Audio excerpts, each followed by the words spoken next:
இங்க 2 ஃப்ரெண்ட்ஸ் இருப்பாங்க. அதுல ஒரு ஃப்ரெண்ட் என்னவான்னா, திடீர்னு காலையில எந்திரிக்கும்போது கோழி மாரி வாயும், கோழி மாரி காலும் வரும். அதோட ஃப்ரெண்ட பாக்க போவா. ஃப்ரெண்ட பாக்க போறதுக்கு முன்னாடியே முழு கோழியா மாறிருவா.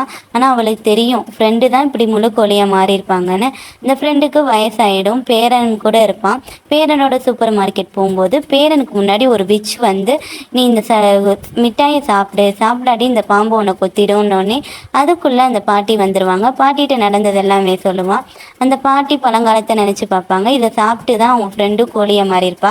ஸோ பேரன காப்பாத்தணும்னு சொல்லி ரொம்ப தூரத்துல இருக்க ஒரு ஹோட்டலுக்கு வந்து கூட்டிட்டு போவா.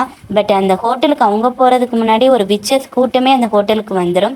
இந்த பையன் வந்து திடீர்னு அந்த ஹால்ல யாரோ வராங்கன்னு போய் ஒளிஞ்சுக்குவான். அது என்னன்னா, அந்த விட்சஸ் எல்லாம் சேர்ந்து கொண்டாடுற ஒரு திருவிழா தான் அது. எல்லாரையும் பார்த்துட்டு என்னமோ தப்பா நடக்குதுன்னு யோசிச்சுட்டு இருப்பான். அந்த நேரத்துல அந்த விட்சஸ் வந்து அவங்களோட சுயரூபத்துக்கு மாற ஆரம்பிச்சுருவாங்க.